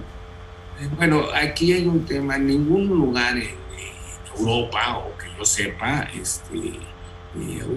hay artistas que se dediquen a la promoción con sus compañeros o de sí mismos. El arte en México quizás ha sido un descuido del Estado y lo suple un creador porque hay ese vacío. El tema de Maestro Toledo en Oaxaca es que los gobernantes en Oaxaca, de Juárez hasta este actual que está ahí, no han hecho absolutamente nada por la cultura. Lo que hacen es muchas cosas que ellos saben que quieren, pero no sé si lo ignoran, no sé si no lo saben o cómo manejar este tema, pero se sufre con ellos, con los gobernantes se sufre, porque cuando manejan la cultura la ensucian mucho, la contaminan mucho, se maneja con mucha ignorancia. Entonces Francisco Toledo decidió con sus propios recursos comprar su casa, donar su casa, su biblioteca, los libros, e invitar a otros artistas para colaborar en este proyecto. Creo que fue un proyecto de 35 años. Ahí están los resultados. Yo creo que lo mejor que pueden hacer los artistas hoy en día es consultar esa biblioteca con 75,000, 80,000 libros. Creo que nadie se los va a acabar de leer o de verlos. Entonces yo creo que ahorita lo que tenemos que hacer es ir a estas bibliotecas, ir a estos museos, a estos archivos. Tiene más de 50,000 obras de gráfica, el Instituto de Artes Gráficas.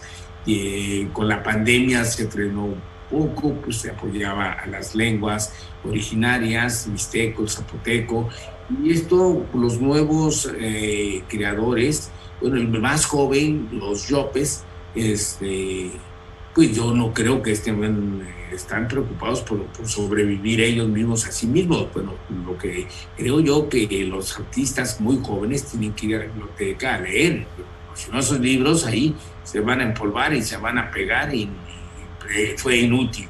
Entonces yo creo que hoy en día en Oaxaca se tiene que despabilarse, ¿no? Tenemos un momento muy enrarecido en este país. Estamos como esta toma de la Universidad de las Américas de Américas de Puebla es una vergüenza, ¿no? Que un político vaya y se posesione de él, y los alumnos los echen, los científicos perseguidos, los artistas somos orgánicos, somos fifís, somos una aspiracionista. Pues yo le voy a decir una cosa, yo viví en un pueblo, dormí en la calle, llegué descalzo a la ciudad, no tuve ni para guaraches, y ahora tengo 30 mocasines. ¿Eso qué tiene que ver con el arte? ¿Qué tiene que ver con que a mí me estigmaticen definiéndome como un artista orgánico? Pues la verdad es que nada, y eso no dice nada. Yo creo que en este momento, más que estar en un apoyo de realizar más museos, más espacios, yo creo que hay que reafirmar los que ya existen y sobre todo ser más libres, gozar lo que estamos pintando y denunciar lo que no estemos de acuerdo, porque así pasó en Alemania y así ahorita está pasando en Rusia, y estamos en un conflicto que puede terminar en una desgracia para todo el planeta. Entonces, si no se denuncia esto que está pasando, estas violaciones fragantes a los humanos, a la humanidad, vamos a acabar todos en un calabozo. Tenemos que ser los artistas, es nuestro compromiso ser libres, denunciar y proponer con nuestras obras, con nuestra creatividad. Muchas gracias, maestro. Maestro, la doctora Perla está teniendo problemas, entonces voy a tomar yo su lugar. Ahorita está teniendo problemas de conexión, entonces voy a tomar yo ahorita por un momento su lugar. Mitsis, por favor, ¿podrías hacer tu pregunta? Y diciendo tu carrera. Hola, buenas tardes. Sí. Una disculpa que no prende mi cámara, pero no me funciona en la computadora. Bueno, mi pregunta más que nada es sobre, tomando en cuenta toda la trayectoria artística y siendo que es un artista con una carrera ya consagrada, ¿qué consejo nos daría a quienes estamos comenzando nuestra carrera como artistas para que nuestro trabajo tenga un mayor eco? Muy bien. Bueno, me supongo.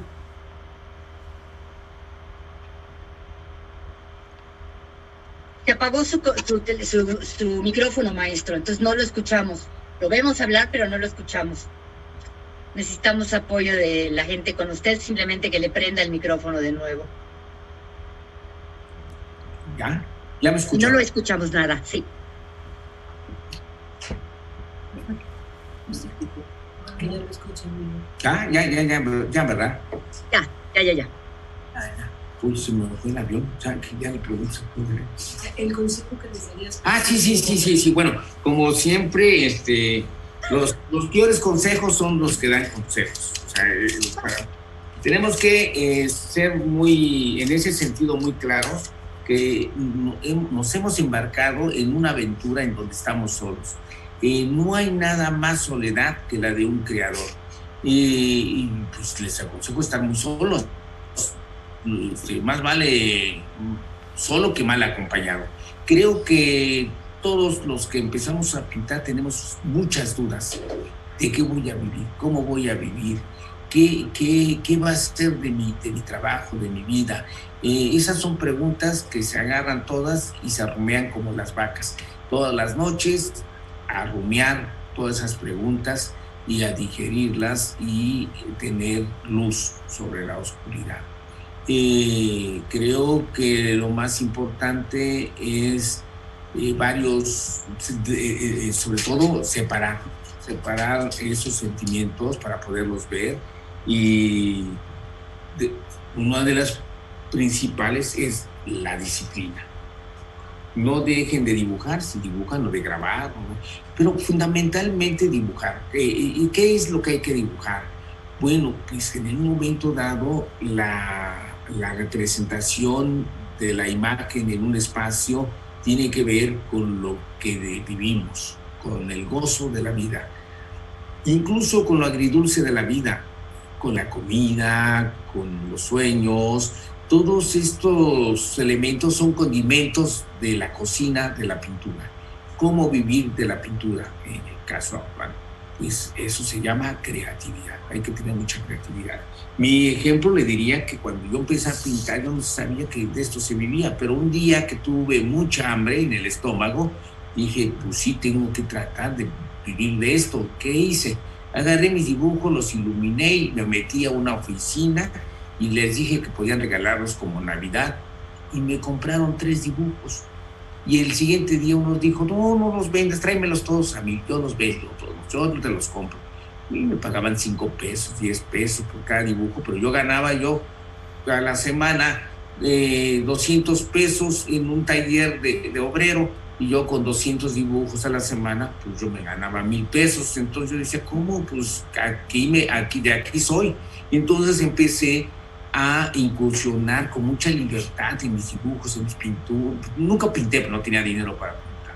Pero sí iba yo a un lugar, una tienda, a ver qué me extraía de pasteles y de pigmentos, hasta que la dueña dijo, venga, usted no puede llevarse así los pigmentos, le voy a poner a un amigo que tengo por teléfono. Y me contestó Francisco Toledo. Dijo, oiga, es que yo soy de la Mixteca, yo vengo de aquí, no sé si usted puede hacer algo por mí. Me dijo, yo no puedo hacer nada por usted venga y enséñeme sus cuadros. Nunca me atreví a ver a su casa, pero bueno, fue una cosa que me aterró desde ese momento, y me puse a trabajar día y noche con mis dibujos y mostrándoselo a mis maestros y tratar de venderlos y hacer otras cosas que me pudieron ayudar. Afortunadamente, la mayoría de mis compañeros se fueron a Nueva York, se fueron a París y terminaron pues en los restaurantes, en otra cosa. ¿Por qué? Porque descuidaron el proceso creativo. O sea, su creatividad fue en otras áreas, no en la pintura. Es no abandonar el camino. Hay que ir en el camino, y como decía un amigo, aunque esté empedrado, aunque esté lleno de lodo, hay que caminar sobre ese camino. De acuerdo, le agradezco muchísimo por su respuesta y por contarme todas estas experiencias. Siento que es una respuesta que me da muchos ánimos, y de verdad agradezco mucho. Muchísimas gracias, maestro. Y ya para terminar esta sesión de preguntas de los estudiantes, tenemos a Patricia.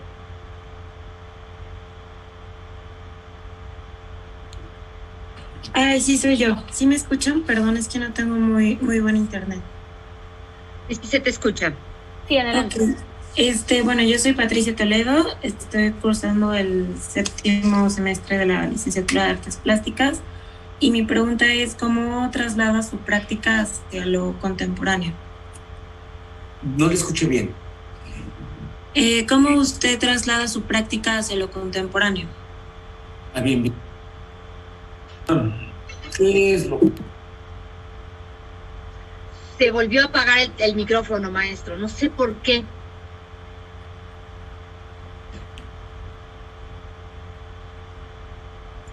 Ah, sí, cierto. Ya, ahora sí, ¿verdad? Sí, ahora sí ya. Muy bien. Buena pregunta. Se apagó el micrófono y la cámara. Y ahora se apagaron las dos cosas, maestro. Ya está. Ya quedó resuelto, sí. Y es una muy buena pregunta, y sobre todo, ¿qué es el arte contemporáneo, no? ¿Qué es el arte actual, donde nos revelan formas e imágenes que ahí están, pero que no las habíamos considerado? Y que de repente, ay, ya sé, estoy apachurrando esto. ¿Sí me escuchan? Sí. Sí. ¿Cuál es lo que he llegado yo al tema del arte contemporáneo? Es que la relación de todo un proceso visual, literario, musical, se conjuntan todos estos elementos para darle un sentido a una imagen. En el caso de la música, si escucho a Bach, escucho un concierto de madera vieja, de polillas, en la oscuridad, en las tinieblas, y sus partituras me suenan a otras imágenes que tienen que ver más bien con los sueños. Si veo arquitectura, mi relación tiene que ver con el vacío, con la luz, con los sentidos del estar parado en un centro de equilibrio. Si tiene que ver con la danza, yo lo que percibo es una transmisión de sensaciones que me llevan a lo más profundo, a sentir y explorar mi interior. Esto son pretextos, o son invenciones, o son cosas creadas por mí para poder hablar con ese lenguaje en mis cuadros. ¿Y cómo los transmito? Bueno, pues represento cuando pinto un cuadro el olor, el sonido, el peso, el volumen, la dirección, la luz, y todo esto son ejercicios que en un momento en el cuadro aparecen como una mancha azul. Y son los que tienen que ver esa mancha azul con todo este proceso tan pesado. Pues ese azul no había visto antes el cuadro, o sea, es la primera vez que lavando el cobalto del aceite encuentro un azul tan puro que parecería ser lapislázuli. Y cada proceso creativo tiene uno que aparecer cosas nuevas no en el sentido de que uno quiera innovar y que sea diferente, sino en el momento que sea el resultado de ese proceso creativo, ¿no? Ok, muchas gracias.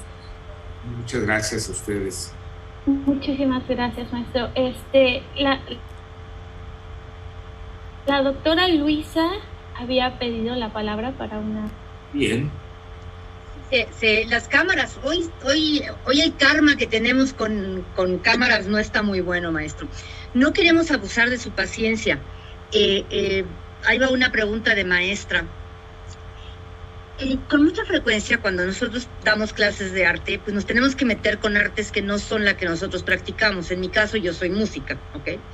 Y de repente me toca pues explicar cuestiones de artes visuales, de arquitectura, de otras artes. Y está siempre este tema del que a veces nos basamos en análisis de obras que uno a veces lee, que tiene que ver con secciones áureas, con triángulos que se hacen, con cuadrados que se hacen dentro del canvas, ¿no? Yo a veces me pregunto, bueno, si está uno viendo verdaderamente lo que el pintor intentó, a veces sí se nota que es muy claro, pero en otras ocasiones no. Entonces, mi pregunta para usted sería, y más una persona tan crítica, tan fuerte como usted, ¿no? ¿Cómo ve eso? Es decir, en la creación de usted piensa a momentos en cuestiones abstractas de líneas que cruzan o no es solamente expresivo? ¿Sí? ¿Cómo ve cuando se enseña una cosa así? ¿Sí? ¿Qué reacción tiene a esto? Sí, lo que yo creo que todos los pintores lo hacen, es un proceso muy sencillo. Primero es un tema, o sea, parte uno de un tema, y a partir de ese tema no se desvía uno hasta que termine uno una serie, digamos, hasta que termine uno la frase. Y si yo digo Popol Vuh, sé que en el principio del Popol Vuh la lectura dice no había nada, había oscuridad. Y en el último capítulo del Popol Vuh dice, los bailaron, los engañaron, los decapitaron, los molieron en el metate y los aventaron al río y aparecieron las estrellas. Ese me da la pauta, la parte intermedia, el principio y el fin. Entonces, ¿qué pasó en medio? Ya van a pasar muchas cosas, que si los hermanos se volvieron monos, que si con las cerbatanas, que si Isbalaque y el otro bajan al inframundo. Entonces, ¿cómo describe uno ese mundo del inframundo? Pues parece ser que es muy nubloso, parece ser que es borrosco, ¿no? Dante habla de estos niveles en donde se encuentra en su lenguaje el encuentro con Beatrice y también se encuentra su maestro.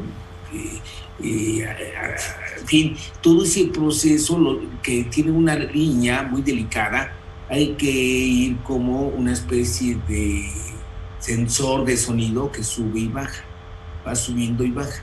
Los artistas en general, sobre todo los escritores, tienen una línea recta, suben y caen o van subiendo y van bajando. Por ejemplo, Víctor Hugo, sus novelas son suben, bajan.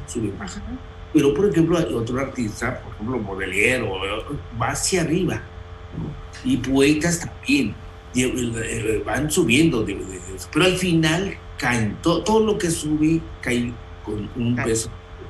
Pero en este proceso que se ve borroso y medio, no siempre el cuadro está representando una historia si no ve uno el conjunto. Entonces yo cuando veo un cuadro del Popol Vuh me he perdido de la anterior historia. Cuando a mí me pregunta un alumno, quiero mostrarle quiero mostrarle mi obra, muy bien, tráeme 100 obras. Dice, ¿cómo? Si yo he hecho 3, bueno, pues cuando hagas 100, porque yo no te puedo hacer una crítica y hacer un análisis de 3 cuadros. Ahora, ¿quieres traerme los 3 cuadros?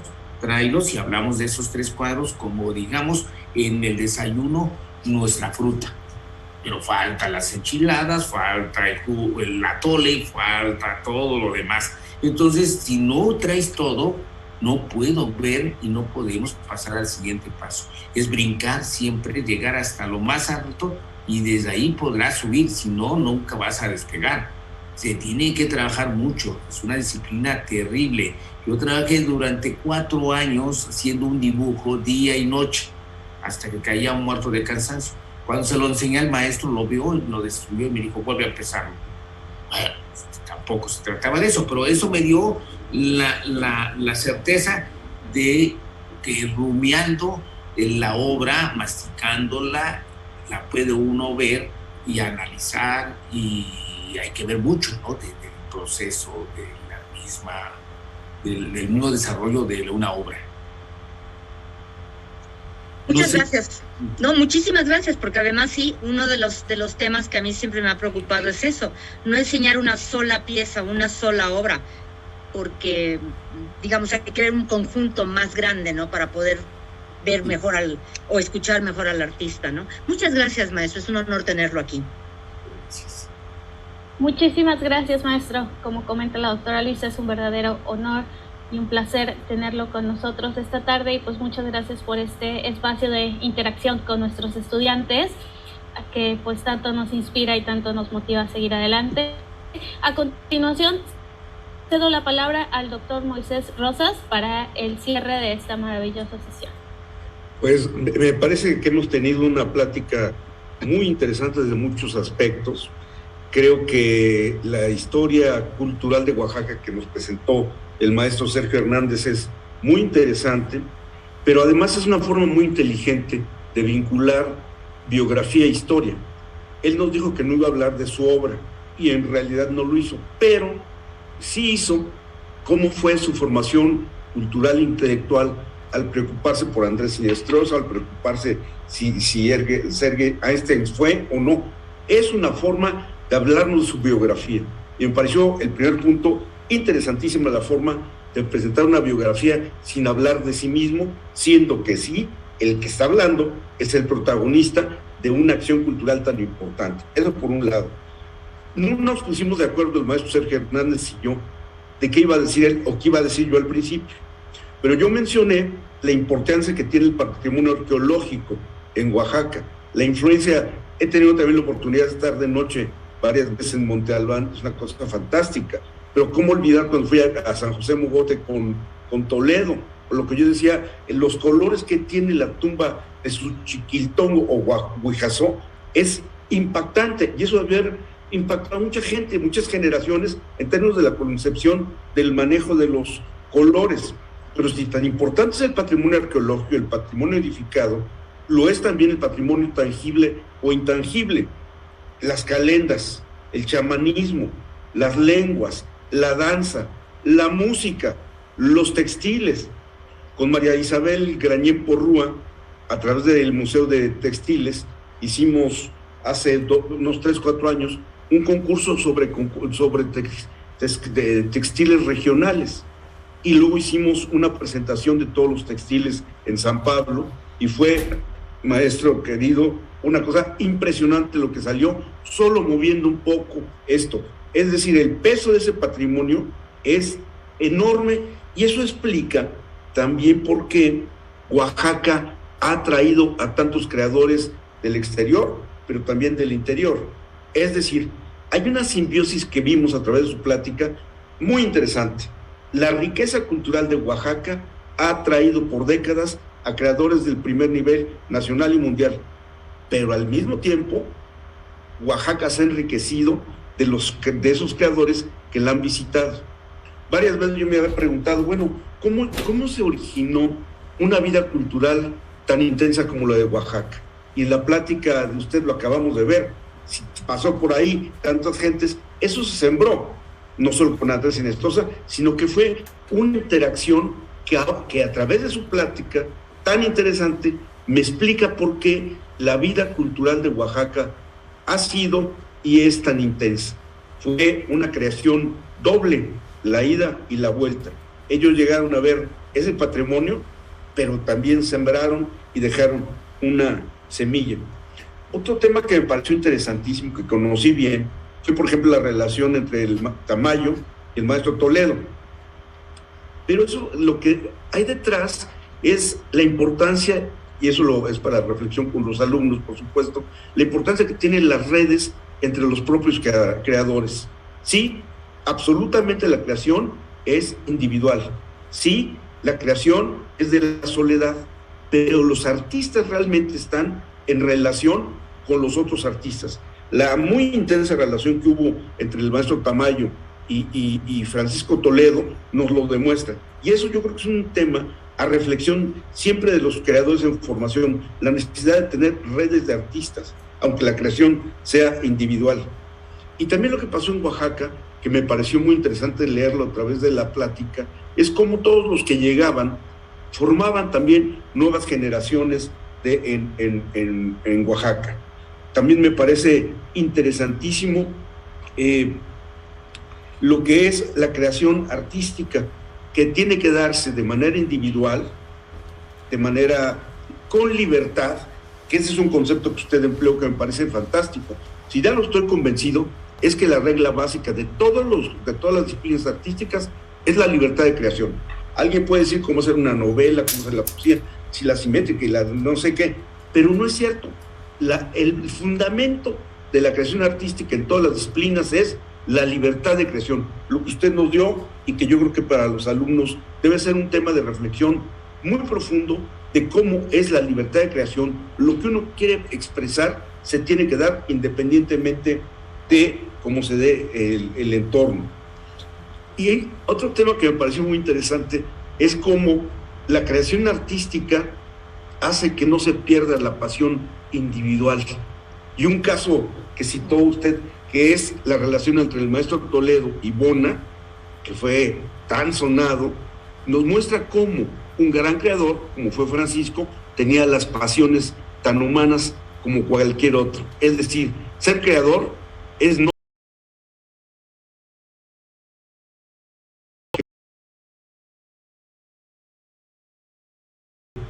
muy importante.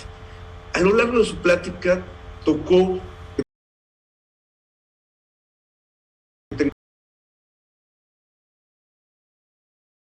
de la creación artística. Muchas veces lo he visto a lo largo de muchas generaciones, un escritor, un compositor, un bailarín, gozan su creación, pero a veces se les olvida que hay que insertar el trabajo en un mercado de trabajo y que hay que vivir también de algo más que de la pasión.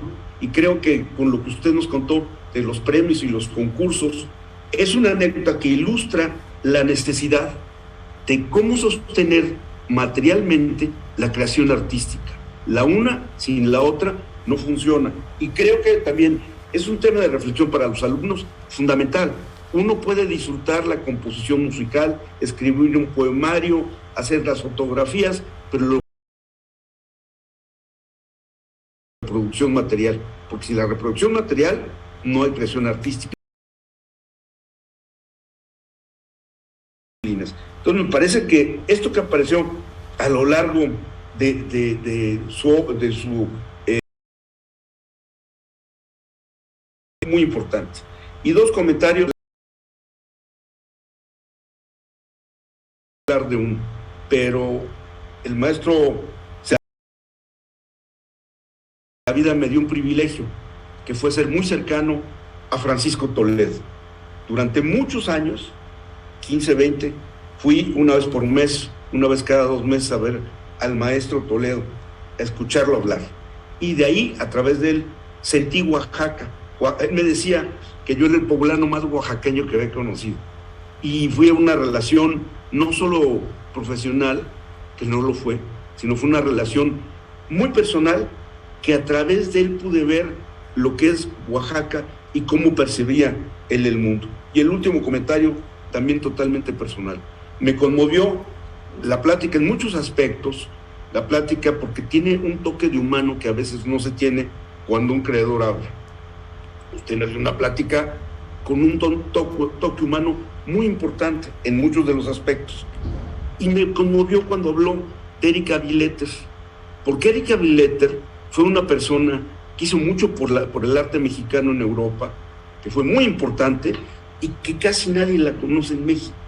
Entonces, el que usted haya mencionado a Erika Billetter le da a Toledo y le da este toque personal que va más allá de la creación artística, pero que sin este toque personal la creación artística no estaría completa.